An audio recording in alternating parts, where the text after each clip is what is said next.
Andrea Brillantes, nagpaalam na sa FPJ's Batang Quiapo bilang si Fatima.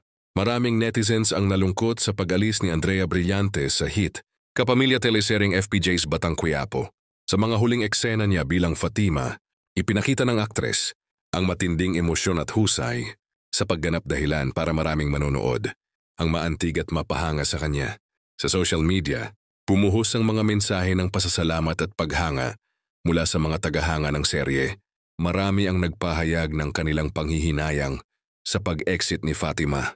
Ngayon sa ilang taga-subaybay, si Andrea ay naging isa sa mga pinaka-pinaglalaban na karakter ng bagong henerasyon sa teleserye. Bukod sa galing sa drama, napansin din ng marami ang natural na chemistry niya sa kanyang mga co-stars, dun kung paano niya naipakita ang matibay na pagkakaibigan at malasakit ni Fatima kay Tanggol.